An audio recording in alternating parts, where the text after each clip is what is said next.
utajua wewe mwenyewe itakuwaje. Maana wewe uko mbele za watu kabisa, wamejaa, umejifunga taulo alafu nang'ana kugombana.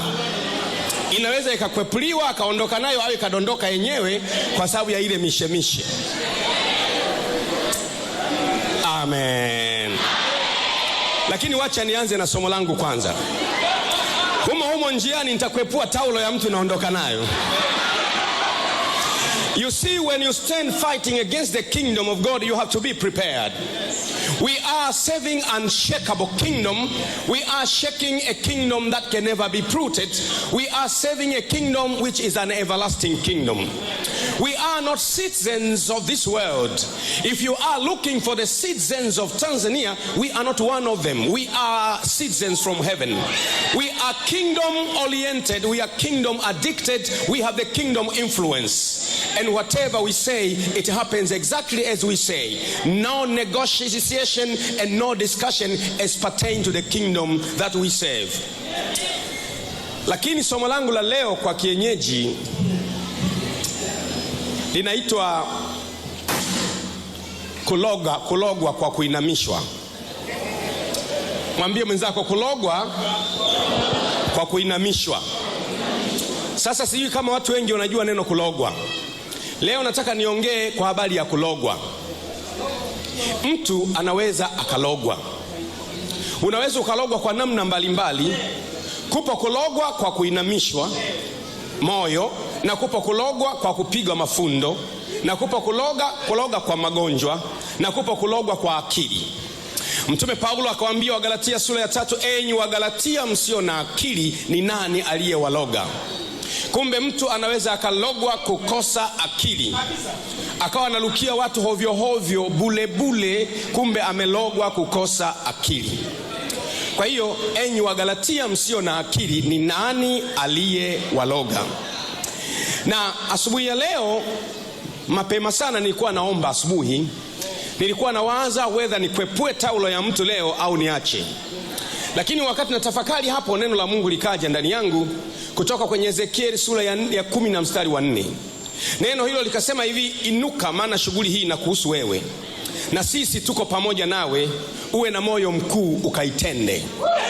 Nikajua shughuli ya kukwepua taulo za watu wanaogombana mbele ya kadamnasi huku wamejifunga taulo inanihusu mimi. Kwa hiyo nikaona hii inanihusu hii. Kwa hiyo naomba tu wajiandae kwamba labda wafunge kamba haraka taulo kabla sijaanza kuzikwepua. Lakini somo langu ni kulogwa kwa kuinamishwa. Hebu sema kulogwa. Kuna mijadala mingi sana duniani kwamba je, mtu anaweza kulogwa?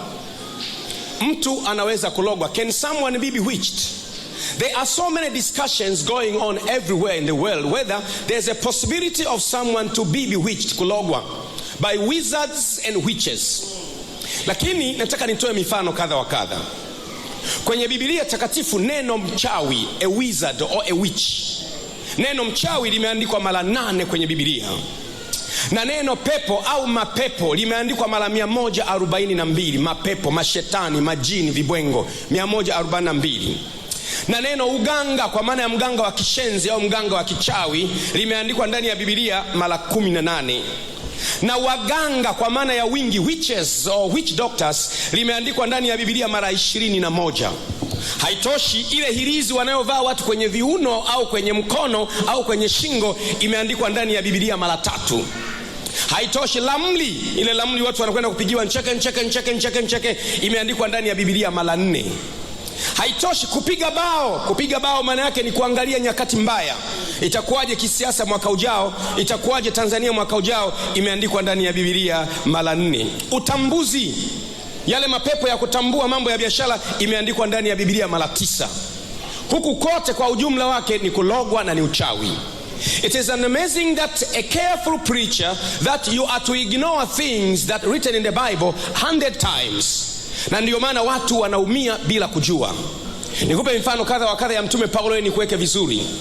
Yesu alipokuwa duniani akiwa anataka kuondoka, akawaonya wanafunzi wake, akawaambia hivi, baadhi yenu shetani atawaweka gerezani. Baadhi yenu shetani atawaweka gerezani. Maana yake shetani anaweza kumtia mtu gerezani. Gereza la biashara, gereza la kushindwa, gereza la mikosi, gereza la laana, unaweza kuwekwa kwenye gereza. Lakini Yesu pia akasema, Petro, shetani atawapepeta kama ngano. Lakini nimekuombea wewe ili uwatie moyo wenzako. Shetani anaweza kupepeta. Waliokuwa wanaambiwa watapepetwa kama ngano ni mitume wa Yesu. Sio tu mitume wa Yesu watapepetwa kama ngano. Lakini tunaona wote kwa pamoja kwenye Wathesalonike wa kwanza na sura ya 2 na mstari wa 18 na 19.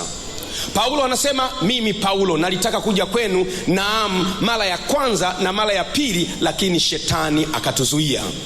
Paulo anaandika, alikuwa Ulaya, anataka kwenda kwa Waefeso, kwa Wathesalonike. Anasema, nalitaka kuja kwenu, mara ya kwanza akanizuia, mara ya pili akanizuia, mara ya tatu akanizuia, mara ya 4 akanizuia. Shetani alimzuiaje mtume Paulo? Kwa tunaanza kuona picha kadha wa kadha. Ndio maana mtume Paulo kwenye kitabu cha Waefeso sura ya 6 na mstari wa 12 akasema, kwa maana kushindana kwetu sisi si juu ya damu na nyama, ni juu ya falme na mamlaka na wakuu wa giza hili na majeshi ya pepo wabaya katika ulimwengu wa roho. Ina maana anashindana. Mahala pengine mtume Paulo akasema kwenye ile wa Korinto wa kwanza sura ya 10 mstari wa 4, ingawa tunaenenda katika mwili, hatufanyi vita kwa jinsi ya mwili, maana silaha za vita vyetu zina uweza katika Mungu hata kuangusha ngome.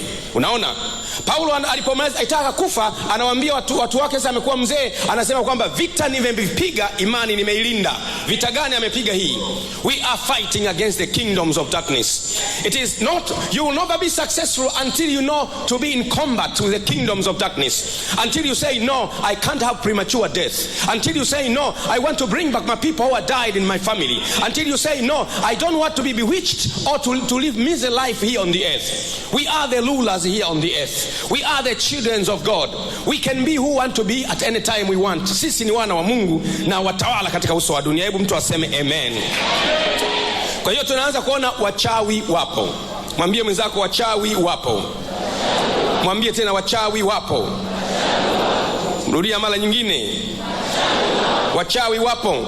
Ukiona kwenye Biblia haraka haraka miseni niliyotaja, nitasingle out mstari mmoja mmoja kwenye kila item niliyoitaja, kuhusiana na mchawi, kuhusiana na wachawi, kuhusiana na lambi, kuhusiana na hilizi. At least I give you a view where we are going.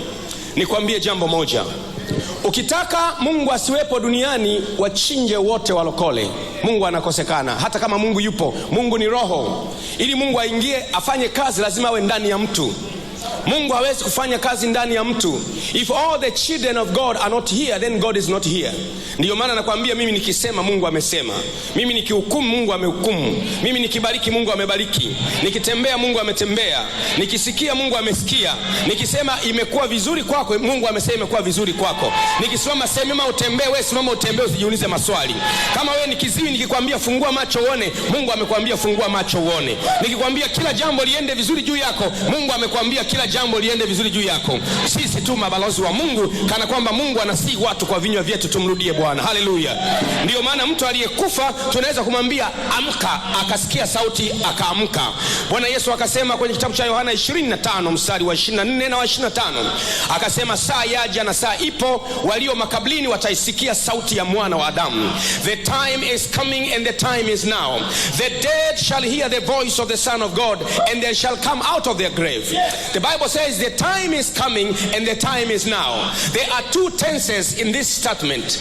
There is present tense and there is future tense. Time is coming means in the last day when Jesus comes back, the dead shall rise. Time is now means if you say even now in the name of Jesus, people who died can come back to life. And that is why Jesus did it. And I want to say today, if there is someone dead somewhere in the midst, someone dead somewhere, I say come out in the name of Jesus. It will happen in Jesus' name. Simply because you cannot do it, don't say it's impossible. You see, being hard does not mean impossible. Kwa sababu huwezi kufanya usiseme haiwezekani. Sema umeshindwa kufanya tu. Kwa sababu kwenye watoto wa Mungu, familia yangu ina watoto watatu. Yuko Freeman, yuko Manase na Rufu. Wote wana tabia tofauti. Eti kwa sababu Manase hawezi aseme hili haliwezekani. Kama Manase hawezi, Freeman anaweza. Eti kwa sababu Freeman hawezi aseme hili halishindikana. Freeman hawezi, atafanya Ruth. Eti kwa sababu watoto wangu ufufuo na uzima hapa hawawezi. Eti kwa sababu Esther hawezi, anafikiri Eliza naye hawezi. hawezi. Kwa sababu Juliana hawezi, anafikiri Roda naye hawezi. Kwa sababu Bryson hawezi, anafikiri Mwangela naye hawezi. Hapana, tuko watoto tofauti. Na Mungu anamtumia mtu sawa sawa na anavyojiweka yeye mwenyewe mbele za Bwana. Ukitaka Mungu akutumie kufufua wafu, itakuwa vile vile kama ulivyojiweka wewe mbele za Bwana.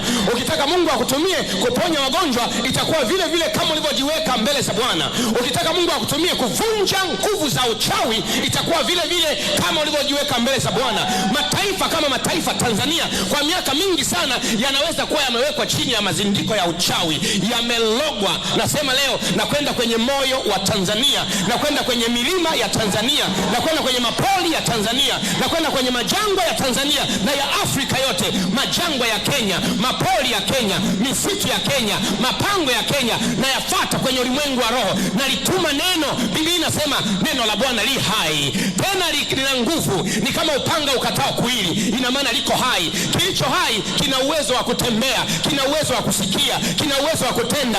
Neno la Bwana ni taa ya miguu yangu na mwanga wa njia yangu. Nimeliweka neno lako moyoni mwangu ili nisikutende dhambi Bwana. Je, neno langu si kama moto na nyundo ivunjayo mawe vipande vipande? Nakwambia neno la Mungu ni Mungu mwenyewe. Hapo mwanzo alikuweko neno, naye neno alikuweko kwa Mungu, naye neno alikuwa Mungu. Yeremia, unaona nini? Ninaona mtu wa mlozi. Umeona vema, kwa maana Bwana analiangalia neno lake ili alitimize. Bwana haangalii siasa ili aitimize. Bwana haangalii uchumi ili autumize. Bwana analiangalia neno lake ili alitimize. Leo umekuja na neno gani kwenye nyumba ya ufufuo na uzima? Mungu analiangalia neno ulilokuja nalo ili alitimize. Kuna wengine wamekuja na neno wanasema, sitoki hapa mpaka nipone, sitoki hapa mpaka ndugu yangu arudi, sitoki hapa mpaka ndoa yangu ikae sawa. Mungu analiangalia neno ili alitimize. Asubuhi ya leo ninalo neno ambalo Mungu analiangalia kwa ajili yako ili aweze kulitimiza. Neno lako ni taa ya miguu yangu na mwanga wa njia yangu.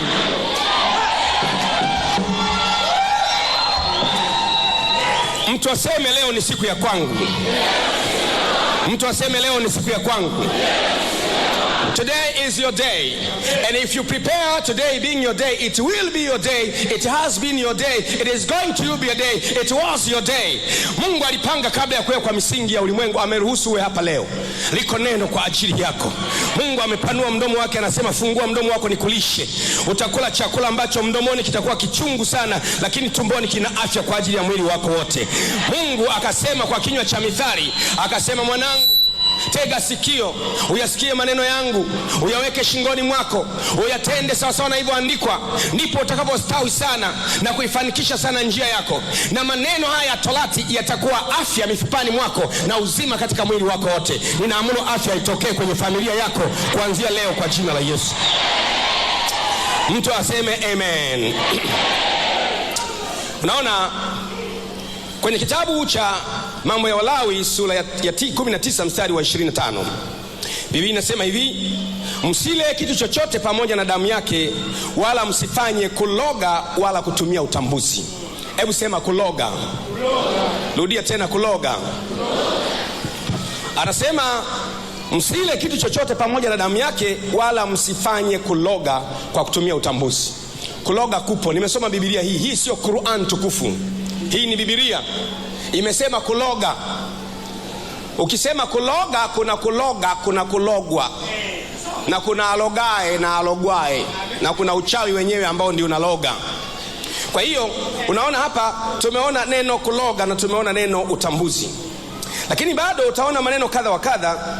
Kwa mfano, akawapitisha Wafalme wa Pili sura ya 17 na mstari wa 17, akawapitisha watoto wao waume na wake katika moto, akapiga ramli, akafanya uchawi, wakajiuza nafsi zao wapate kufanya maovu yaliyo machoni pa Bwana. Tumepata maneno mengine hapa.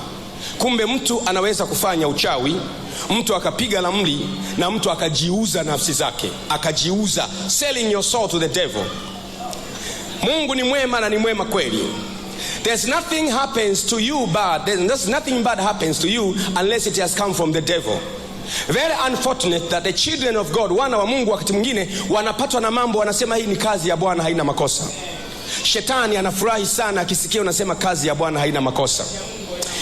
There is nothing that comes to you. There is nothing bad that comes to you unless it has come from the devil and permitted by God. Sometimes kuna mambo mabaya yanatoka kwa shetani, anatuma kombola lake shetani, lakini Mungu akilichungulia kombola hili anaona kwa kombola hili mwanangu alivyotumiwa litamwacha akiwa mlokole. Mungu analiruhusu, nenda. Linakuja kukupiga, limetoka kwa shetani, lakini linakuyumbisha, lakini unakuta umefika ufufuo na uzima. Kila mtu ana njia aliyoitumia kufika hapa. Wengine wamelogwa wakaombewa kanisani mpaka choka mbaya. Wengine wamenyweshwa mafuta mpaka choka mbaya. Wengine wamekunywa chumvi vibaya mno. Wengine wamelambishwa asali bila vibaya mno. Wengine wamepewa vitambaa vya upako bila mchezo. Wengine wamepewa visabuni bila mchezo. Hakuna sabuni inayofanya kazi hapa. Neno la Mungu ni uzima, ni afya kwetu. Fuate neno la Bwana. Sijapungukiwa neno mpaka nitumie sabuni. Sijapungukiwa neno mpaka nitumie kitambaa cha 50,000.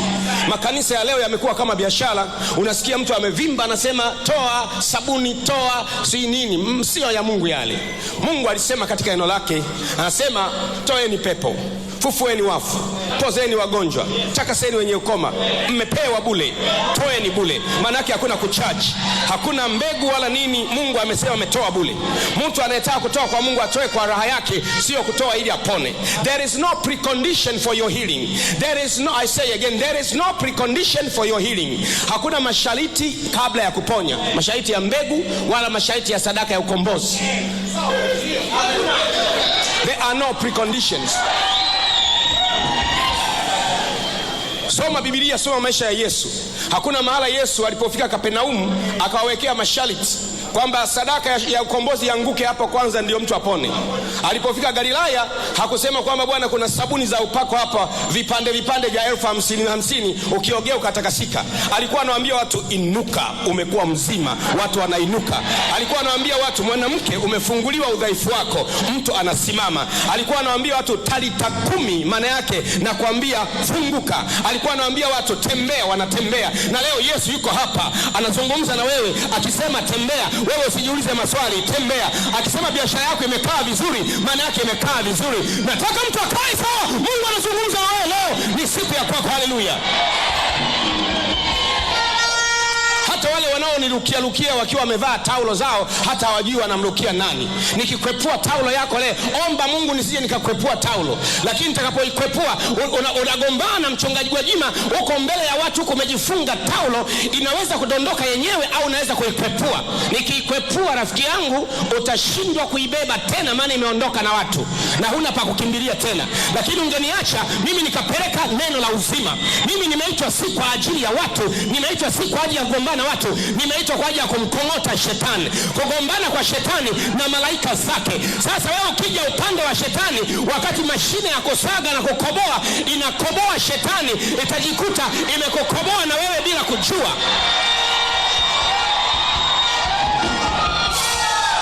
Itakuwa sio lengo langu kukukoboa, lakini mimi namkoboa na kumsaga shetani na malaika zake. Sasa wewe umekubali shetani akae ndani yako, wakati na saga na kukoboa na wewe unaingiza miguu. Watu watakapochungulia nyuma wataona sembe inamwagika, wataulizana huyu ni nani ambaye sembe yake nyingi namna hiyo? Watasema huyu ndiye aliyefanya vita juu ya Bwana, huyu ndiye aliyetokana majeshi ya Bwana. Wewe unanijia kwa fumbo na lungu na mapanga, lakini mimi nakujia kwa jina la Bwana wa majeshi unaowatokana. Na leo akasema Daudi, na leo nitakikata kichwa chako na mwili wako utakuwa mzoga wa ndege za angani. Haleluya.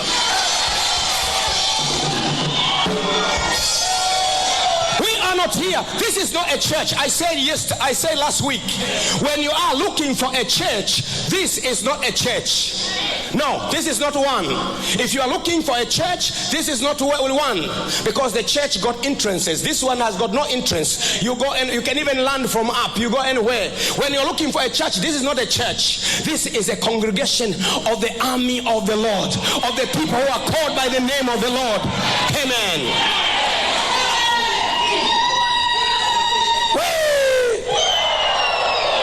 Nataka aombe mtu awe kwenye maombi.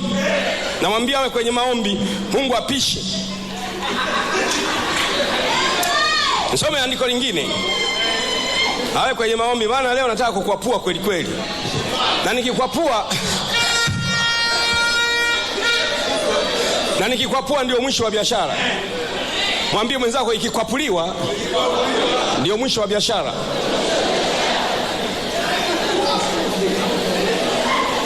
Of course pia nina madude mengi. Naweza kutuma dude moja.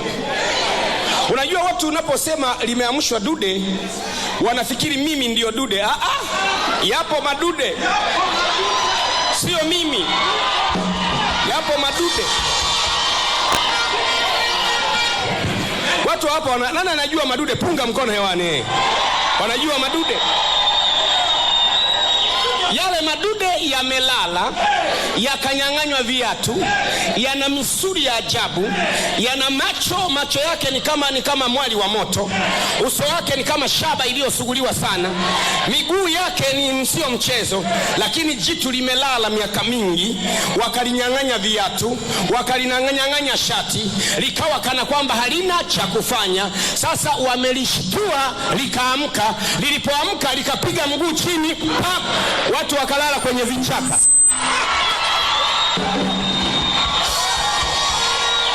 Sasa jitu hilo ni nini? Jitu hilo ni kanisa la Yesu Kristo duniani, kanisa ambalo lilipuzwa, kanisa ambalo lilinyang'anywa. Lakini sasa kama vile Samson, just like Samson ambavyo alinyolewa nywele.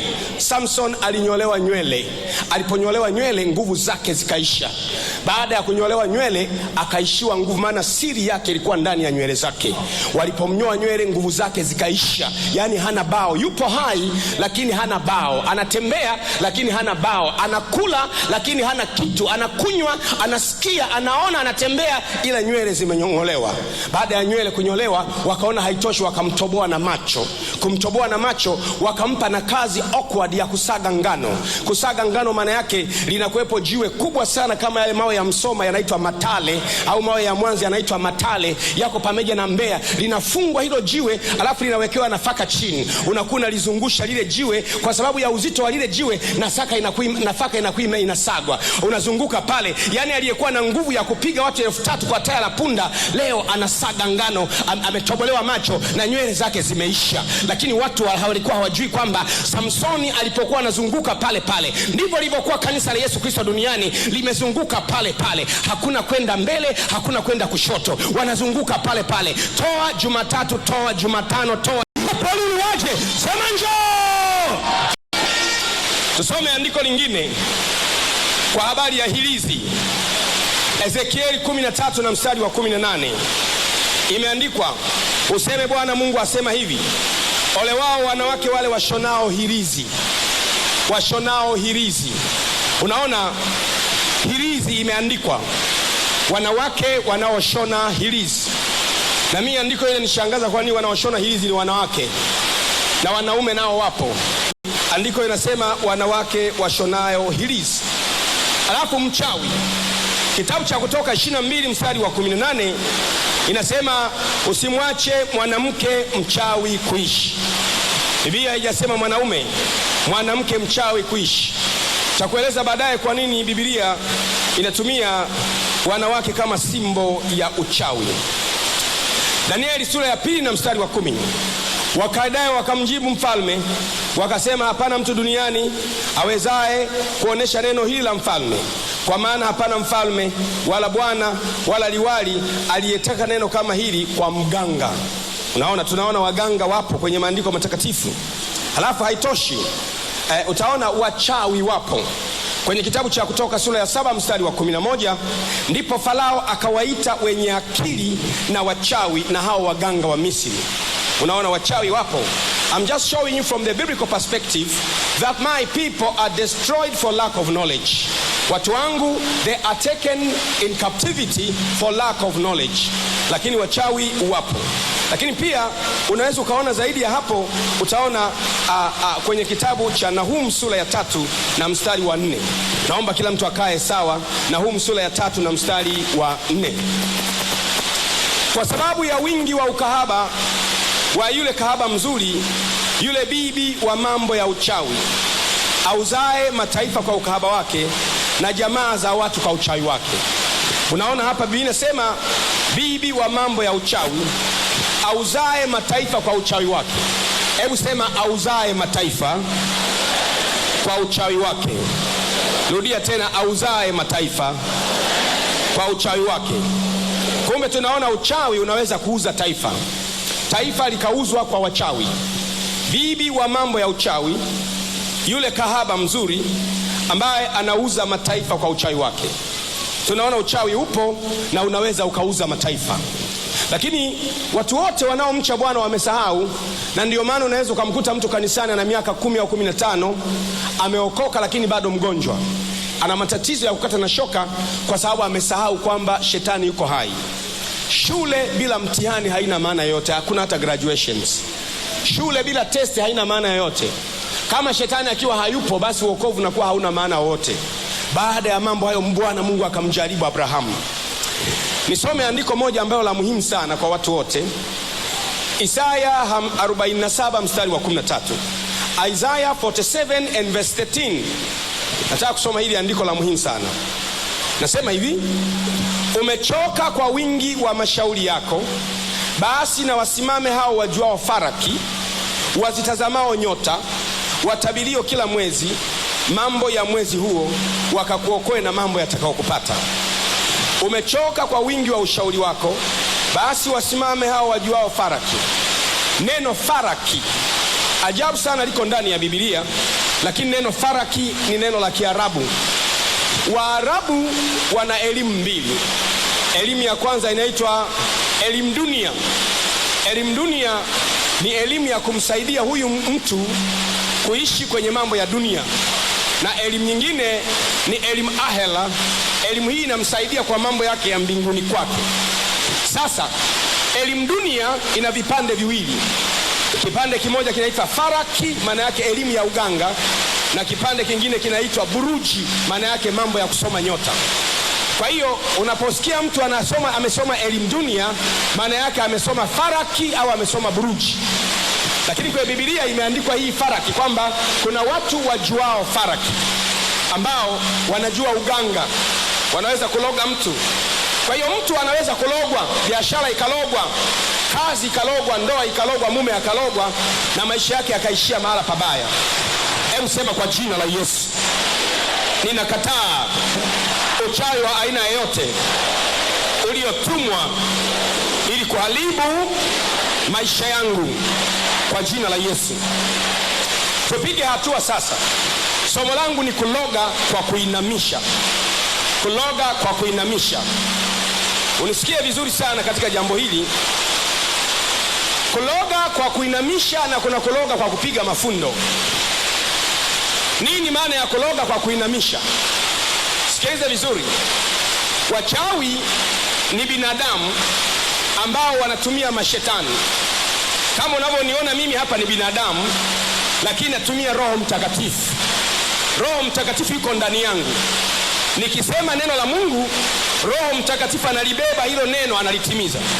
Nikisema uwe mzima, hauwi mzima kwa sababu mimi nina uwezo wa kufanya kuwa mzima. Nikisema uwe mzima, Roho Mtakatifu analibeba hilo neno, analitimiza kwako. Ndivyo hata ilivyo kwa wachawi. Wachawi ni binadamu ambao ndani yake kuna mashetani. Wanapotamka neno ni shetani ametamka.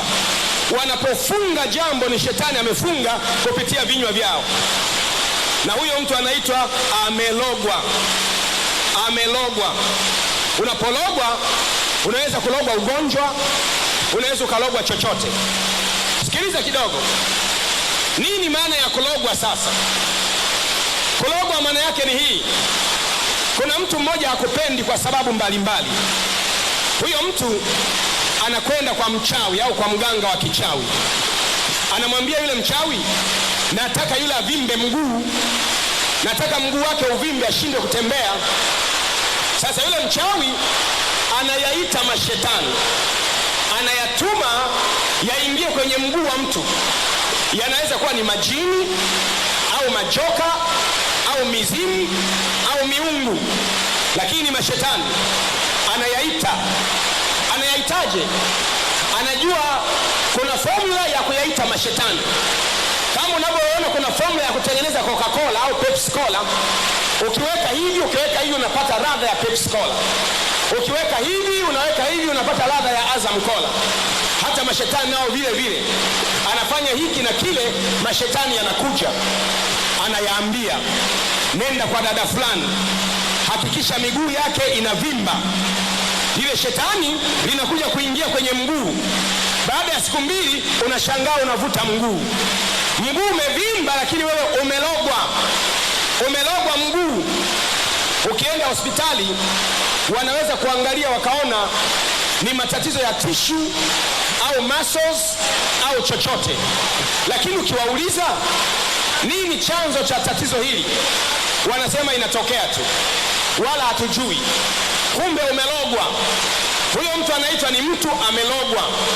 Na wale watu anaweza kuwa anauvuta mguu miaka yote, umekuwa kama matende. Ukienda wanakuambia ni ugonjwa wa matende au jambo fulani, kumbe umelogwa. Mtu mwingine sio mguu, lakini mtu hakupendi. Unakumbuka vizuri, mapepo yanaweza kuagizwa kwenda mahala fulani. Unakumbuka mapepo yalikutana na Yesu, akayaambia tokeni. Mapepo yakamwambia Yesu, ukitutoa tunaomba utuambie kwenda kwenye nguruwe hao, utuambie. Ina maana mapepo yanaweza kuambiwa na mchawi, nenda pale. Yesu akayaambia nendeni, yakaingia kwa nguruwe na nguruwe wakafa.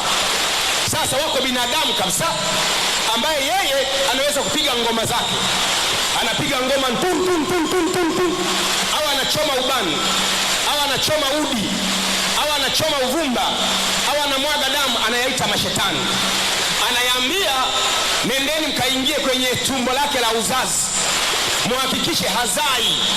Mashetani yanakuja kuingia ndani yako. Wakati anaingia, wewe huwezi kujua kwamba shetani ameingia. Unashangaa tu, mirija imeziba, hormone imbalance, uterus imelegea. Kumbe ni mashetani wameelekezwa waingie ndani yako, watimize azma ya kuharibu maisha yako. Unakuwa umelogwa na binadamu. Na mara nyingi anayekuloga lazima awe ni mtu wa karibu wa familia, ama mfanyakazi mwenzako, ama ndugu yako, ama mlisoma naye, ama mama mdogo, kaka mdogo, baba. Lazima awe wa familia. Biblia inasema adui wa mtu ni wale wa nyumbani mwake. Kwa hiyo si hivyo tu, mwingine anaweza kusema anayaita mashetani, anayaambia njoo, anayapa sadaka, alafu anayaambia nendeni kwa fulani mkamvae uso wake. Mtakapomvaa uso, watu watakapomwangalia wasione uso wake. Hapo ndipo wewe ulikuwa na uso mzuri wenye mvuto. Mashetani anakuja kukuvaa bila wewe kujua. Mtu anapokuangalia haoni uso wako, anakuangalia hivi, moyoni mwake anajisikia, mbona mdomo wake mrefu sana, mbona macho yake makubwa sana, mbona anaona kasoro. Unashangaa wale wanaokupenda wanaanza kuwa mbali na wewe. Unaanza kuchumbiwa, unaachwa, unachumbiwa, unaachwa. Kumbe kwenye ulimwengu wa kichawi umelogwa sura. Sura ulionayo sio ya kwako. Sura ulionayo umetengenezewa sura ya kichawi. Umelogwa uso. Unashangaa unazunguka kila mahali, umelogwa uso. Hebu sema kwa jina la Yesu, mahala popote mtu yeyote aliyeloga sura yangu, kwa jina la Yesu leo niachie. Unaweza kuona mahala pengine mtu amelogwa kinywa chake, amelogwa ulimi wake, awe ni mtu wa kulopoka maneno yasiyo na maana ili uhusiano wake ufe. They use your mouth. You talk things that destroys your relationships. Nakumbuka siku moja nilikwambia kisa cha dada mmoja anaitwa Bahati, nafikiri yupo. Kuja kwake hapa kanisani, alikuja yeye akashuka kwenye daladala pale. Dada mmoja mnene ana nguvu, akaja hapa anasema yuko wapi Askofu Gwajima, nataka nimpige. Nikashangaa kweli. Bahati mbaya akaongea na mimi, nikamwambia unataka kumpiga? Akasema ndio. Nikamwambia basi twende ofisini.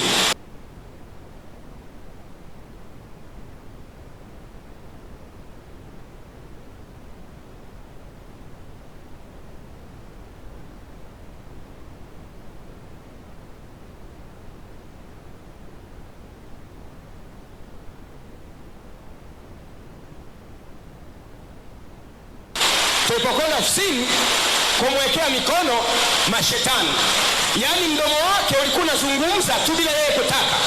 Yeye hataki, lakini mdomo unazungumza. Kuna watu wako hapo wamelogwa ili midomo yao iharibu mahusiano yao. Mdomo wako haribu ndoa, uharibu kazi, uharibu biashara. Unazungumza tu lakini wewe unaona ni sawa. Umelogwa. Hebu sema kwa jina la Yesu. Mahala popote ikiwa kuna mtu aliyeniloga, navunja huo uchawi kwa jina la Yesu. Ninakataa kuanzia leo uchawi wa aina yoyote kwa jina la Yesu. Kuna mtu mwingine amelogwa macho. Unajua, unapoona, kuona ni mlango wa fahamu. Kuna milango mitano ya fahamu kama unavyojua: kuona, kusikia, kunusa, kuonja, kugusa. Ni milango ya fahamu hiyo.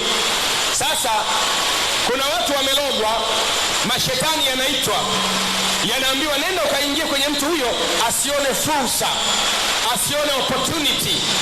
Umelogwa huwezi kuona opportunity.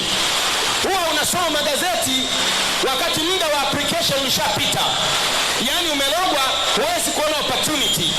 Kazi zinatangazwa, fursa inapatikana, watu wanaomba, wakiajiliwa unaliona gazeti. Huwezi kuona fursa. Ni aina ya uchawi kabisa ya watu wanakufunga usione fursa, usione opportunity za maisha. Ukimwangalia mume, yule asiyefaa ndio unamwona anafaa, na yule anayefaa unamwona hafai. Ukiangalia biashara, ile inayofaa unaiacha, ile usiyofaa ndio unachukua. Umelogwa. Kuna watu wana uwezo wa kuloga, akalogwa mtu. Hebu sema kwa jina la Yesu. Macho yaliyologwa na wachawi kwa namna yoyote, ninakataa kwa jina la Yesu. Sema nakataa kwa jina la Yesu. Pia mtu anaweza kuloga akili ya mtu. Wagalatia sura ya 3 na mstari wa 1 imeandikwa hivi: enyi Wagalatia msio na akili, ni nani aliyewaloga? Enyi Wagalatia msio na akili, ni nani aliyewaloga? Kumbe mtu anaweza kulogwa kukosa akili. Ukasomesha mtoto mpaka ukachoka, unapeleka tuition mpaka unachanganyikiwa, hawezi kuelewa, amelogwa. Kuna aina ya uchawi unaloga akili ya mtu. Kuna mtu hapa hawezi kuwaza vema hata siku moja. Hata tukiwa kanisani hapa anawaza tofauti. Akili imelogwa. Ukija kanisani unawaza nyumbani, ukienda nyumbani unawaza kanisani, ukiwa kazini unawaza mumeo, akija nyumbani mumeo unawaza kazini. Akili imelogwa. Ndiyo maana kuna mtu ambaye hana uchawi, hana uganga, lakini anatumia akili. Biblia inasema ndipo mfalme akawaita wachawi na waganga na wenye akili wa Babeli. Kuna watu wamepewa akili. Mungu akamwambia Musa, nimemchagua Huri mwana wa Uri ili nimeweka moyo wa akili katika habari ya kutengeneza mambo ya nyumba ya Bwana. Kuna watu wamepewa na Mungu akili wawe matajiri, wamepewa na Mungu akili wabuni miradi. Akili inaweza kulogwa, ukawa unatembea lakini akili imelogwa. Hebu sema kwa jina la Yesu. Kuanzia leo akili iliyologwa ninaondoa uchawi kwenye akili yangu kwa jina la Yesu.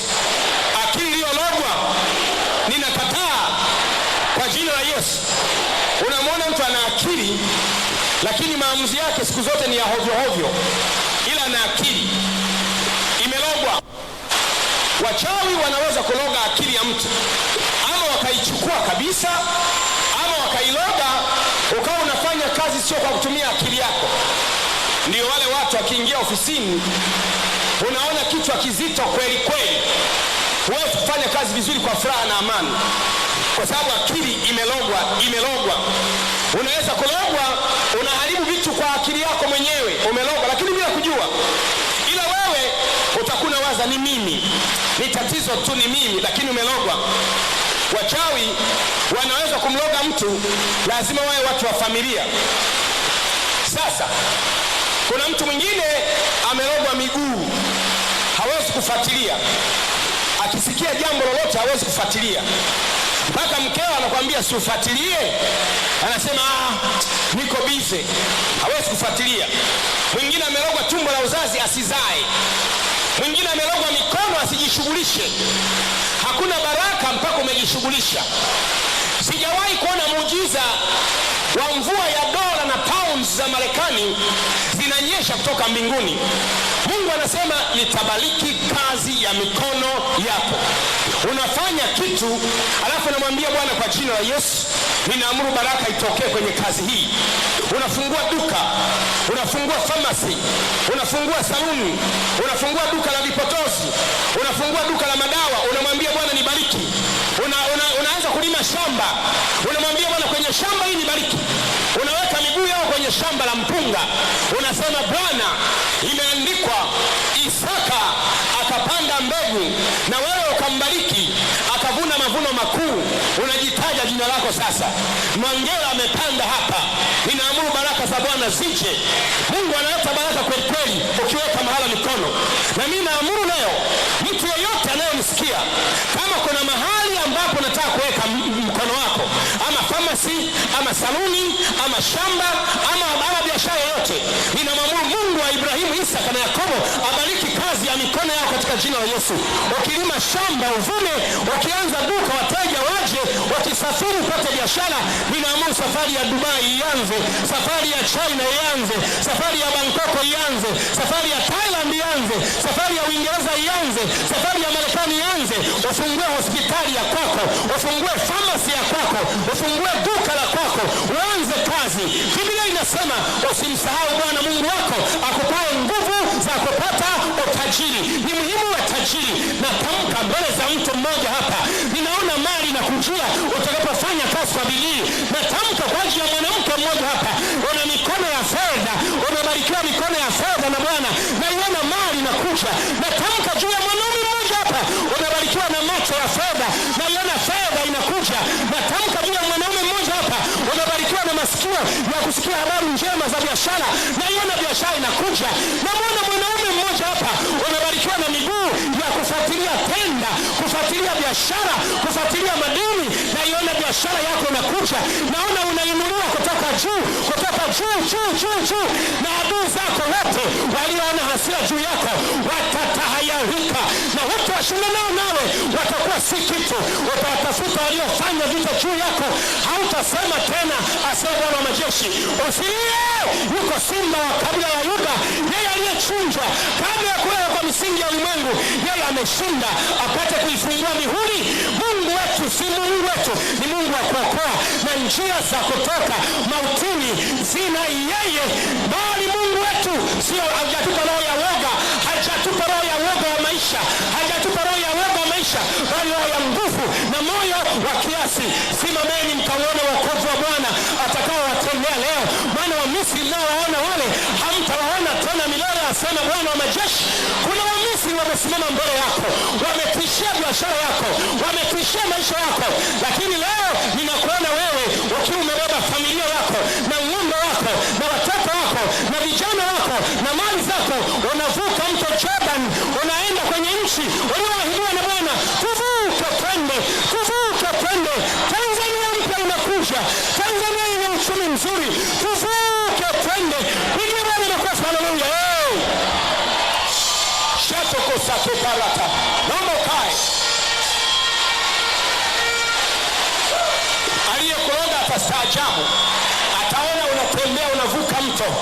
Ninaona mto ulioshindwa kuvuka unavuka leo kwa jina la Yesu. Naongea na mtu mmoja, kuna mto wa maisha umeshindwa kuvuka, wameweka magogo, mto umejaa maji, mto unaleta matope pamoja na mawe, unajaribu kuvuka unashindwa, lakini ng'ambo ya mto ule ndio kwenye nchi ya ahadi yako. Ninaona kwa macho ya rohoni, namuona mwanamke amebeba familia yake, amebeba mkewe, amebeba watoto, amebeba kazi, amebeba ndoa, amebeba madini, amebeba dhahabu, amebeba utajiri. Unavuka mto wewe na ukoo wako na familia yako na watoto wako, and never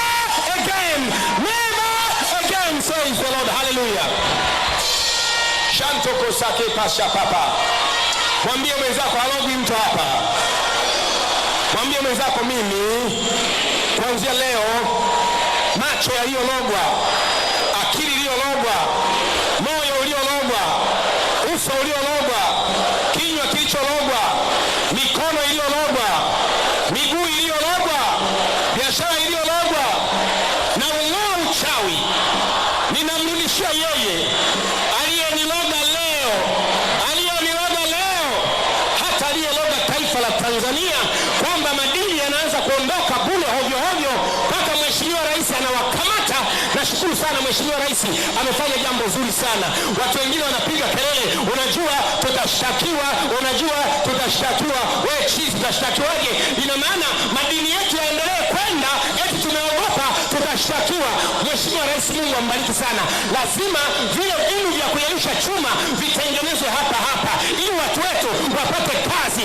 Kama hatujawa tayari kuyachimba madini, tuache kwanza, tutachimba baadaye. Mimi naona Mungu amefungua macho ya Mheshimiwa Rais. Hata kama tulikuwa tumesaini mikataba ya kufa mtu, sasa madini yaendelee kuibiwa kwa sababu ya makaratasi. Wewe hebu acha maneno yako hapa. Eti unajua tutashtakiwa. Madini yaendelee kuibiwa kwa sababu ya makaratasi. Madini sio viazi kwamba yaking'olewa yanamea tena ndani. Madini sio viazi Ulaya wala sio mihogo kwamba yaking'olewa utakata kitawi upande. Madini yametengenezwa, yameishi kuanzia miaka 1000 mpaka miaka 6000, yanajitengeneza ndani ya ardhi kwa ajili ya asili. Yakiondoka yameondoka. Alafu mtu anasema tu unajua rais atashtakiwa kwa sababu wale wana mikataba. Ndio wana mikataba sawa, ndio walikubaliwa sawa. Sasa amekuja rais ameshagundua sasa mimi ningekuwa mimi niache madini yaendelee kwenda kwa sababu ya mikataba. Wewe ondoka na makaratasi yako hapa. Madini haya ni ya kwetu, yabaki kwetu, yachimbwe kwetu, yaishe kwetu, yafaidie watu wetu. Mwanasiasa anataka kulia, wewe lia ufe. Lia ufe. Try and die. Tengeneza smelter hapa. Unajua smelter kutengenezwa inachukua miaka 15. Tutasubiri. Tuna haraka gani? Kwani miaka 15 Tanzania haitakuwepo? Unajua smelter kutengenezwa inachukua miaka 15 na hela zake ni dola milioni kadha wa kadha. Sisi tunakwambia kwani tutasubiri? Subiri bwana. Subiri bwana. Wewe madini yanakuwa yanakwenda hivi. Alafu mzungu amekaa anasema you know we signed a contract.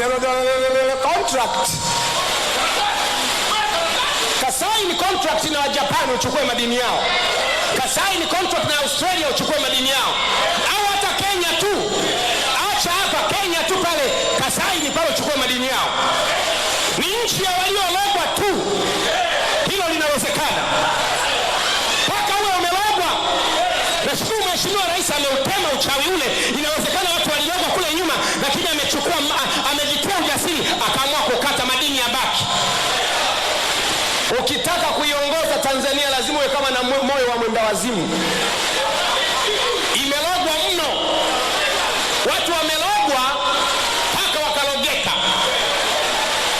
Wewe unaona kabisa eti miaka 17 kila mwezi yanakwenda makontena 227, si 220 kitu. Makontena ya futi 40. Alafu sisi Watanzania wenyewe tuko tu tunauza ubuyu na kalanga. Halafu mzungu huyo anatoa mlahaba wa 3%, 4%. Yaani madini ni ya kwake, madini ni yetu, kwenye nchi yetu, anayabeba yote, anatoa 4% kwetu ambao ni wamiliki. 4% tunataka tumpe yeye. Sisi ndio wamiliki. Unaelewa, sisi ndio wamiliki, we are the owners. Why should he give us 4%? We are the owner. Anatakiwa yachukue yeye, eti anatupa 4% kwa sababu mimi ndio nimeleta machinery za kwanza. Machinery. Umelogwa? Eti mimi nimeleta machinery. Kwa sababu mimi nimeleta machinery, mimi ni investor, unapeleka madini kila mwaka, makontena 247 kila mwezi yanaenda nje ya nchi. Na tukienda sisi kwenye nchi zao kupewa visa ni kama unakwenda mbinguni. Ningekuwa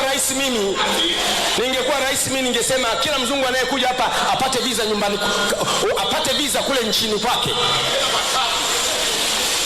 Na apate kwa ugumu kidogo, apawe na adabu. Lakini sisi tumewaregezea, wanapata visa hapa airport. Wanapanda huyo mpaka airport, akiwa ndani ya Tanzania ndiye anaomba visa. Sisi ukitaka kwenda kuomba visa unaulizwa maswali mpaka unachanganyikiwa. Una mke, una watoto, una shamba, tuhakikishie utarudi. Ezipo unakwenda mbinguni. Unaulizwa utarudi, una watoto, una mashamba, unakwenda kufanya nini, tarehe fulani utakuwa wapi, utakuwaje. Unaulizwa mpaka tarehe ya kuzaliwa ya watoto. Unajiuliza tarehe ya kuzaliwa watoto inahusu nini? Lakini wao wakija wanabeba madini. Tunahitaji mtu wa namna hiyo kwenye kizazi hiki kabisa. Lazima Mungu ametuingiza katika nchi hii kwa ajili yetu sote. Madini ya nchi hii, ustawi wa nchi hii unahusiana na sisi kwa 100%. Hebu mwambie mwenzako amen. Mwambie mwenzako amen. Nikisema hivi kuna baadhi ya watu wanakasirika sana. Kasirika tu. Lakini mimi nasema unaweza kujiuliza, kwa mfano, kwa nini Tanzania isiwe tajiri? Kwa nini Tanzania isijitegemee? Hakuna sababu isipokuwa wananchi wake wamelogwa. Muangalie jirani yako, mwambie umelogwa. Muulize umelogwa. Nikupe mifano kadha wa kadha. Tanzania ina mito yenye maji, mito mingi kweli kweli. Kwa mfano, Tanzania ina mto unaitwa mto Ambala, mto Mangara, mto Bombe, mto Kafufu, mto Kagera, mto Karambo, mto Kikuretwa, mto Lukuhuma, mto Lujeda, mto Lukuledi, hata hujawahi kusikia wewe. Ipo, ina maji yanakwenda tu. Mengine yanaingia ziwa Victoria, mengine ziwa Nyasa, mengine yanaingia Tanganyika. Yanayoingia ziwa Victoria yanamwaga bahari ya Mediterranean. Yanayoingia ziwa Nyasa yanamwaga kwenda Atlantic. Yanayoingia huku mengine yanamwaga bahari ya Hindi, yanatoka Tanzania. Mto Kagera ni sehemu ya mto Naili ambao Wamisri wanaotumia kwa maji yao na kilimo chao. Inatokea Kagera, yanakwenda mpaka Owen Falls Uganda, yanakwenda mto Naili. Tuna mito ya kufa mtu. Jaribu kujiuliza, mto Lumi, mto Lupungu, mto Magamba, mto Malagarasi, mto Manonga, mto Mala, mto Lukumuzi, mto Mkuzi, mto Mayorosi, mto Mgasi, mto Myakaliza, mto Nguya, mto Pangani, mto Ruaha, mto Rufiji, mto Pampani, mto Ruvu, mto Semu, mto Kibiti, Simiyu, Ungali, Umba, mto Wami. Yani hayatoshi, mamito yako Tanzania yote. Alafu mtu amekaa tu anasema tunamsubiri mheshimiwa rais atuletee msaada. Wewe umelogwa. Mito hii yote unaweza kuanza kilimo. Wakenya hawana mito mingi kuliko sisi. Tuna mito ya kufa mtu. Lakini akili imefanya nini? Imelogwa. Mwangalie mwenzako, je, umelogwa? Amelogwa hata kama hakatai. Hata kama anakataa amelogwa. Ni wakati wa njaa iko Tanzania. Inalazimika Tanzania tuagize chakula kutoka nje ya nchi. Lakini hebu kuwaza, kama tungetumia mito hii tukalima mpunga, tukalima mahindi, tukalima hiki, maana yake ghala la chakula Tanzania lingejaa chakula cha kutoka ndani ya Tanzania. Tanzania isingeagiza chakula kwa kutumia fedha ya kigeni. Na jambo hili linawezekana. Unaniangalia kwa macho mabaya nakupa operation bila usingizi ili uamke. Mwambie jirani yako, amka amka amka amka. Mwambie amka amka amka. Haitoshi. Tanzania ina maziwa mengi kweli kweli. Tanzania ina maziwa mengi kweli kweli. Nimeshangaa nilipokuwa nasoma literature moja, nikashangaa kweli. Tanzania ina ziwa Victoria. Ziwa hili linakwenda Tanzania, Kenya mpaka Uganda, ambalo ni ziwa kubwa kweli kweli. Lina square kilomita kama 68 square kilomita. Halafu na square kilomita kama 68,800 linakwenda Tanzania mpaka Kenya. Tupo tu. Wale wanaokaa Mwanza hawatumii, wanaokaa Bukoba hawatumii, wanaokaa Msoma hawatumii, wanakuja hapa kufanya biashara za kuuza ubuyu. Mashamba yapo, ardhi ipo. Ni nini hiyo kama sio kulogwa? Kuna ziwa Tanganyika. Ziwa Tanganyika linakwenda mpaka Tanzania, mpaka Kongo, mpaka Burundi, linagusa na Zambia. Liko kwetu. Upande wetu ni kubwa kuliko sehemu zingine. Hakuna kilimo pale. Maji ni fresh kwa ajili ya kilimo. Leo akija mtu hapa akaanza kulima, tunasema wazawa tunanyang'anywa. Umelogwa. Lazima kuamka. Tuamke kama binadamu, na tuamke kama nchi, na tuamke kama serikali. Tuamke. Amka! Kuna ziwa Nyasa. Ziwa Nyasa liko kwetu. Linaenda Tanzania, linaenda Malawi, linaenda Mozambiki. Lina maji mengi mengi mengi mengi mengi. Ziwa Nyasa lina square kilometers almost 5,760. Kubwa kweli kweli. Lina maji fresh, maji ya kunywa, maji ya kilimo. Hakuna irrigation scheme yoyote, hakuna kilimo cha umwagiliaji. Kapampu kadogo kakupampu maji, ukienda pale kadogo kanauzwa 500,000. Kanaweza kupampu maji eka hata 10, ka 500,000. Kako hapo Mlimani City kapampu ka maji. Mtu yupo tu, haleluya, nasubiri mshahara. Hujarogwa kweli. Something is wrong somewhere. Kuna jambo haliko sawa. Lazima uamke leo. Aliyekuloga amekuloga ni mtu special. Lakini haitoshi. Kuna ziwa Eyas, kuna ziwa Lukwa, kuna ziwa Natron, kuna ziwa Manyara, kuna ziwa Burigi, kuna ziwa Baraginda, kuna ziwa Jipe, kuna ziwa Babati, kuna ziwa Ambusei, kuna ziwa Chara, kuna maziwa mengine mengi ambayo sina muda wa kuyataja. Ukisema ziwa Ikimba, ziwa Kitangiri, ziwa Mtundu, bwawa la Mtela, bwawa la Nyumba ya Mungu, ziwa Sangara, hayo yote ni maziwa yako ndani ya nchi ya Tanzania. Nikasoma literature moja inasema Tanzania inatengeneza 10% ya water body ya maji fresh yanayoweza kutumika kwa ajili ya kilimo duniani. 10%.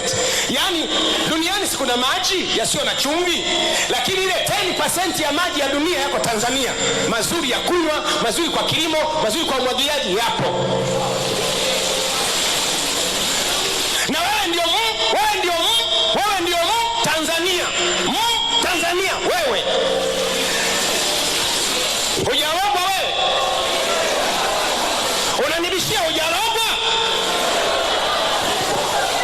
Umelogwa. Kwa sababu mwaka jana tulikuwa tunapiga kelele chakula cha msaada kiagizwe. Kinaagizwaje mito yote hii? Kinaagizwaje maziwa yote haya? Kinaagizwaje? Na kila pembeni mwa maziwa kuna ardhi. Nilikwambia mimi siku moja nilipita na helikopta kutokea Iringa. Nikafanya interest kwamba kutokea kama Ruaha na ufuata Mto Ruvu. Mto Ruvu unakuja kupita mpaka Kilombero kule Ruaha, hakuna mashamba katikati.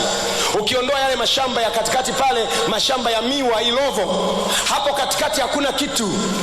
Huku kuna mapoli, huku kuna mapoli. Maji yanamwagikia baharini yote. Ukienda tu hapa mwendo wa dakika 40 kutoka hapa kwenda pale Mto Ruvu. Nilikwenda mimi mwenyewe kusurvey na mtumbwi. Huku mashamba na hakuna mashamba huku, hakuna mapoli. Maji maskini yanamwagikia baharini, maji ambayo yangegeuzwa kuwa mchele, mpunga, yangekuwa mahindi. Hakuna njaa. Rwanda wanahitaji wanahitaji mchele wetu, Kongo wanahitaji chakula, Tanzania yenyewe inahitaji chakula, lakini mpaka mtu amke, mpaka akili amke. Hebu sema kwa jina la Yesu, ninaamka. Aliyetoroga ni mtu special, mchawi ni mtu special. Watu badala ya kukazana vitu hivi, mtu unashangaa anaongea habari za mchungaji Gwajima. Badala ya kukazana habari za maendeleo hii, yeye anaacha. Mimi nakwambia, mimi ningekuwa waziri halafu nikashindwa kuwaletea watu maendeleo kwenye wizara yangu, na jinyonga kabisa. Nikiwa waziri halafu kwenye wizara yangu siwezi kuwaletea watu maendeleo, na jinyonga. Kwa sababu opportunity zote zipo, viwanda vya mbolea vipo, ardhi ipo, mito ipo, maziwa yapo. Muda usingetosha ningekwambia habari ya madini. Madini yaliyo Tanzania ambayo mimi nayajua yako 320 ambayo mimi nayajua, ambayo ni precious stone na semi precious stone. Precious stone, madini ya thamani, almasi, ruby, emerald, tanzanite. Haya ni precious stone, yako Tanzania kwa wingi. Tanzanite mpaka imeitwa jina la Tanzania kwa maana ya tanzanite. Lakini mimi nilikuwa Japani, kule Japani ukiwauliza anayeuza tanzanite sana kwenye soko la dunia ni wapi, unaambiwa ni Kenya. Sisemi wa Kenya ni wabaya, nasema Tanzania wamelogwa. Lakini Mtanzania muitie maandamano, utamwona yuko kalime shamba. Usipige makofi, unalia nini? Ukisema maandamano utamwona tuedai haki zetu. Haki zenu gani? Mashamba yako kule yanahitaji utajiri, upo. Ukifika mbinguni watakushangaa, mpaka malaika wakikuona umeingia wanasema, ndugu yetu, karibu mbinguni, karibu kwenye kiti cha enzi, lakini umeingia kwa tabu. Yaani unaingia mbinguni choka mbaya, mpaka mbingu nzima wanasimama wanasema, kaingia Bihagaze huyu. Mnaona alivyochoka, hakutakiwa kuchoka namna hiyo duniani. Duniani ni mahala pa kubarikiwa. Petro akamwambia Yesu, sisi tulioacha watoto, tulioacha mali, tulioacha mke, tukakufuata wewe, tutapata nini? Lilikuwa swali la muhimu sana kwa Yesu. Yesu akalijibu kwa haraka, akasema, yeye aliyeacha baba, yeye aliyeacha mama, yeye aliyeacha ndugu wa kike au wa kiume kwa ajili yangu atapata mara 100 hapa duniani na uzima wa milele mbinguni. Ina maana usituambie kabisa baraka ziko mbinguni, nenda mwenyewe kama ziko mbinguni. Sisi bado tunataka tupate mara 100 hapa duniani, tuwe na mashamba, tuwe na chakula, tuwe na magari, tuwe na nyumba nzuri, tuvae vizuri, tusafiri duniani mpaka tuchoke, tufanye utalii Canada mpaka tuchoke. Ni maisha ya kufurahia, ili tukiingia mbinguni tunamwambia Bwana asante kwa uumbaji wako. Na kuona wewe leo unaamka sasa, naona mtu anayenisikiliza leo unaamka, biashara yako inaamka, watoto wanaamka, Tanzania amka, Kenya amka, Uganda amka.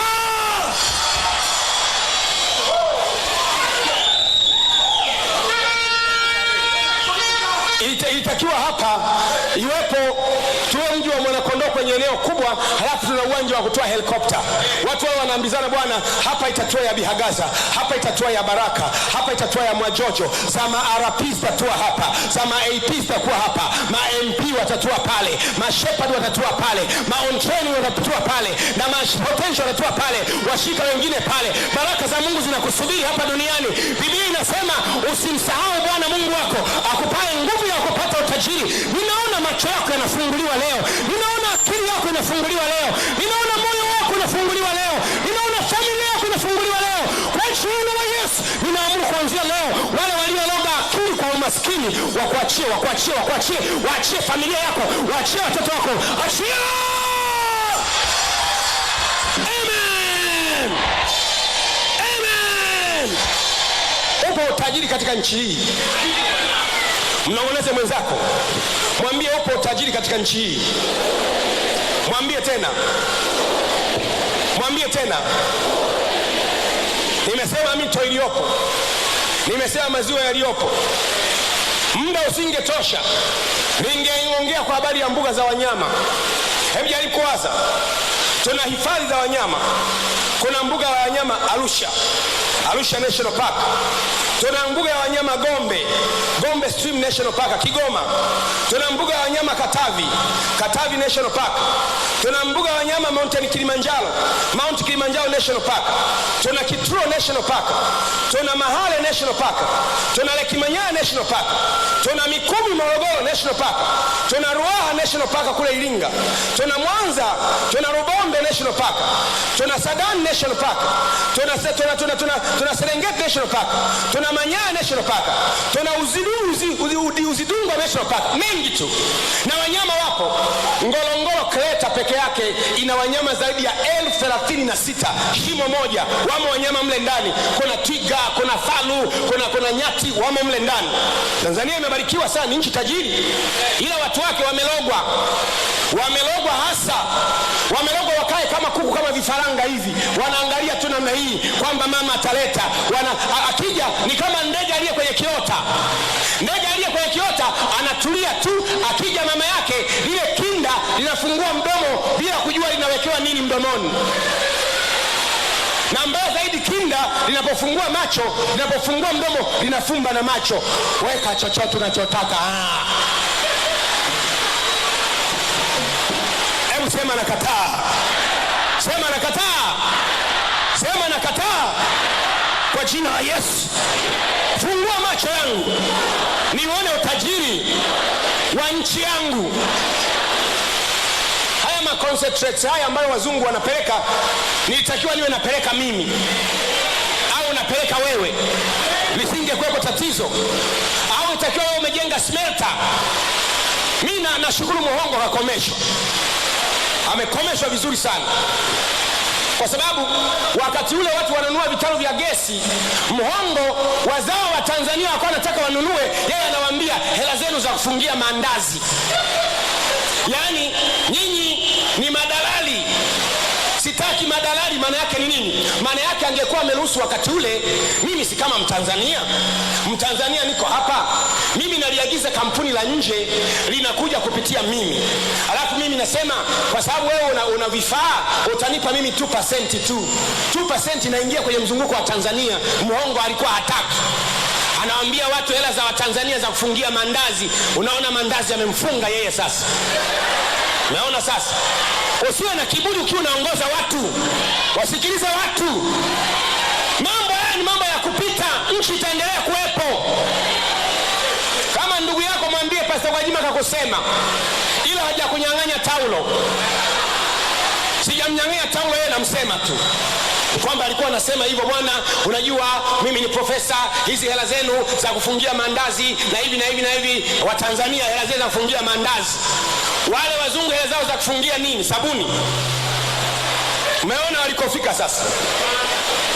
Na mimi namuombea rais akaze hapa hapo. Kaze hapa hapo. Yaani nitaomba, itabidi niombe maombi maalum roho yake iwe ngumu, akaze hapa hapo. Hayaendi macontainer. Mtashtakiwa, hayaendi. Mtapelekwa arbitration, hayaendi. Hayaendi. Mpaka mzungu atoe macho yao mekundu kabisa, hayaendi hapa.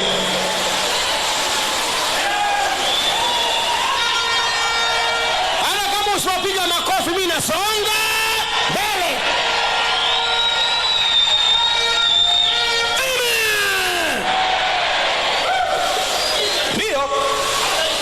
Sio wakati wa kusema tu kwanza kumcriticize rais. Unajua rais ameamua vibaya. Sasa ndiyo mikataba ilikuwepo, lakini mibovu, haijasainiwa na rais huyu, yanaendelea kutolewa. Ndiyo angefuata process kwenda kuvunja mikataba ya kimataifa, ndiyo, lakini hizi zinaenda. Mimi ningekuwa mimi Mwaego zaidi ya hapo, kwa sababu opportunity zipo. Niliwahi mimi kuongea na waziri mmoja wa kilimo, wakati ule alikuwa anaitwa Mheshimiwa Kenja. Tulikwenda na wachungaji wangu, nafikiri Mwangela na Bihagaza, watu kama 5 hivi, tulikwenda kumuona. Akasema hivi, waziri wa kilimo wakati ule, akasema, baba askofu, mimi nimefanya research, Morogoro peke yake vilivyo na mito mingi na ardhi yenye rutuba, ikilimwa vizuri inaweza kulisha Afrika Mashariki na Kati. Morogoro peke yake. Yani Kenya wakaacha kulima, Uganda wakaacha kulima, Rwanda wakaacha kulima, Burundi wakaacha kulima, ikalimwa Morogoro yote. Waziri anasema amefanya research aliyekuwepo wakati ule kwamba Morogoro inaweza kulisha Afrika Mashariki na Kati. Nikamuuliza waziri, kwa nini usitumie hiyo research sasa kubadilisha nchi? Anang'ang'aa macho tu. Nikamwambia ningekuwa mimi naitumia hiyo research, nikizuiwa nani atakaye kuzuia kuibadilisha nchi kwa kilimo? Nikizuia najiuzuru waziri, naacha nafanya shughuli zingine. Nilikuwa na wazo la kubadilisha nchi, halikubaliwi, naacha. Unamwona mtu anaongea UMOT, nimefanya research ya kubadilisha sasa UPOT kalogwa. Tuna mawaziri waliologwa, tuna wachungaji waliologwa, tuna maaskofu waliologwa, tuna mashehe waliologwa, tuna maimamu waliologwa, tuna mapapa waliologwa, kuna vitoto na watoto na wazee na wasomi na maprofesa na madaktari waliologwa. Nasikia tarumbeta ya Bwana inaita wale wote waliologwa akili, wamerogwa moyo. Amka! Amka! Tanzania iamke. We should not look things at a political perspective. We are a church. We are a congregation of the Lord. Lazima tuangalie kwa mtazamo wa rohoni. Sema amen. Sema amen. Sasa ndiko huko nimeita kulogwa kwa kuinamishwa. Mwambie mwenzao kulogwa kwa kuinamishwa. Hebu tuangalie kulogwa kwa kuinamishwa maana yake ni nini?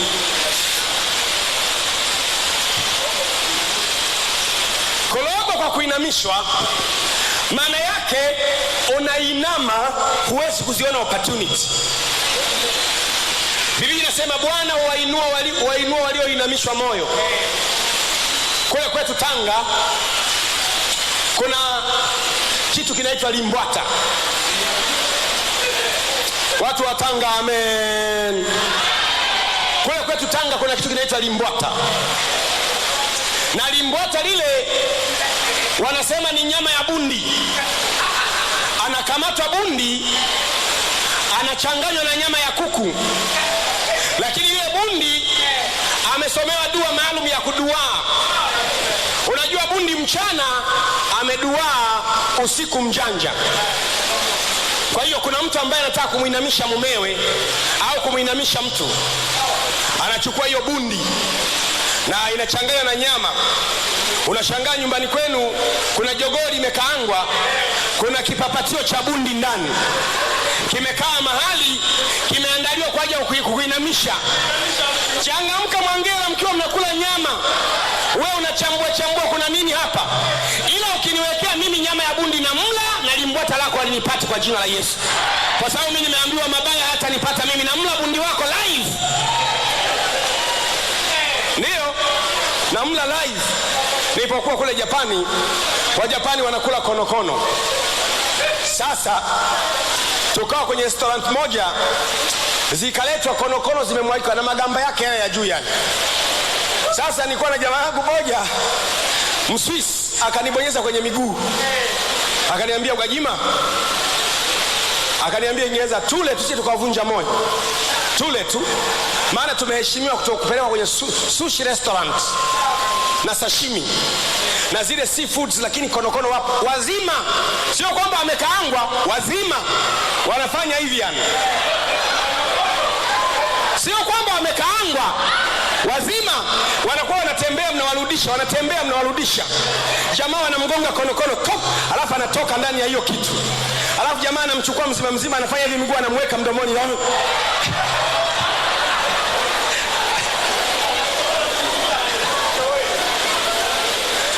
Alafu mimi nawaza wale konokono nyumbani ukiwaona tunawapiga mbali, kumbe huko ni chakula.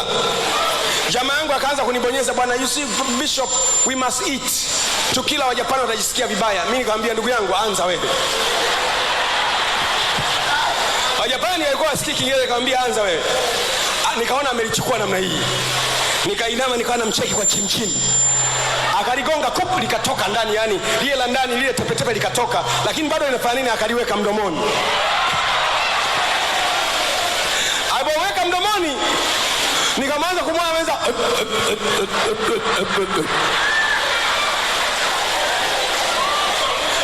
Ameshindwa kuliweka kwenye meno ili alikamata intani, linakwepa meno, limeng'ang'ania katikati kwenye ulimi hapa.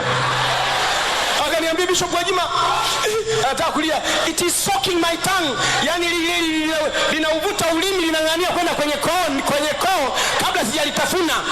Nikamwambia, tafuna mwenyewe, wewe unataka diplomasia eti kwamba ili wasikazirike ule nao. Mimi ng'o siri ng'o.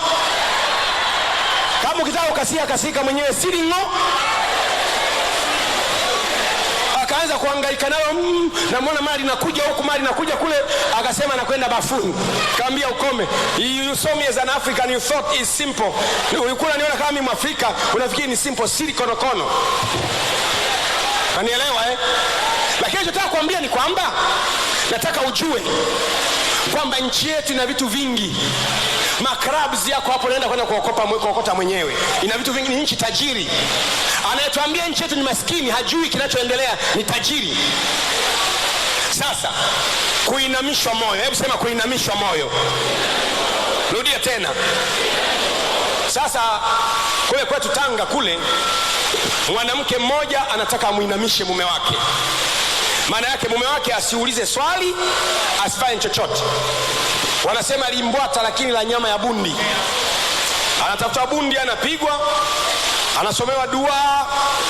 Halafu sasa na nyama ya kawaida ya kuku inanunuliwa, kipapatio cha bundi au kimguu cha bundi na nini viwili au vitatu ili usikoswe. Vinakaangwa. Halafu sasa wewe kwa sababu ni baba wa nyumba unawekewa bakuli lako maalum. Lina miguu na vitu viwili vitatu na vingine kadha wa kadha. Yule mama anachungulia tu pale. Anakuona unakwepa, unakula mguu wa kuku, anaona Allah haula. Unakwepa leo unachukua kipapatio cha kuku, hajaipata bundi. Baadaye anakuona mwishoni unachukua mgongo wa bundi, anasema safi. Unaanza kuungata, unauangalia, unaona mbona hii ladha yake tamu sana. Unakula, unalimaliza limbwata. Ukimaliza kula pale umeinama. Tangu siku ile umuulize maswali mkeo. Aje saa 8 sawa tu, aje saa 9 sawa tu, akwambie chanja kuni sawa tu, akutume sokoni sawa tu, akwambie nifutie soksi sawa tu, akwambie nifulie sawa darling, akwambie nioshe nguo zangu sawa, nikanunulie wigi sawa, nenda sokoni sawa. Umeinamishwa. Wanaume wengi wameinamishwa. Hauko sawa, huko tu umeinama kama kondoo hivi. Umeinamishwa moyo. Mungu awainue walioinamishwa moyo kwa jina la Yesu. Uko uchawi wa watu kuinamishwa, usizione fursa. Nchi ni ya kwako, lakini fursa uzioni. Umelogwa, umeinama, huwezi kuona opportunity. Nimesema kwa mfano, unaona tuna precious stone, madini ya thamani, tuna almasi. Tanzania ipo ya kumwaga. Ukienda pale Mwadui Maganzo, nilikuwa namwambia Pastor Bihagaze siku moja, tulikuwa tunazunguka nchi nzima, nikamwambia almasi za kuita barabarani. Akanibishia, bwana hapana. Nikamwambia basi tukifika Shinyanga nitakuonyesha. Tumefika pale Maganzo, barabarani tukapaki petrol station. Alafu watu wakaja pale, jamani huyu ni Gwajima huyu. Nikasema almasi zipo. Watu wanakimbia wanakuja na almasi mkononi. Nyingi tu yani zimejaa mkononi yani. Zinauzwa kwa mafungu. Barabarani almasi. Hawana pa kuuza. Almasi ambayo kakaret kamoja kazuri hivi dola 3,000 mpaka 4,000. Hapo Maganzo pale zipo barabarani, unanunua barabarani. Almasi. Ruby ziko Morogoro. Emerald ziko Sumbawanga. Madini ya thamani. Haitoshi. Tanzania kuna green garnet. Tanzania kuna red garnet. Tanzania kuna emerald. Tanzania kuna aquamarine. Tanzania kuna black opal. Tanzania kuna Hanekara opal. Tanzania kuna moonstone. Tanzania kuna alexandrite. Tanzania kuna crystal. Tanzania kuna quartz. Tanzania kuna madini yote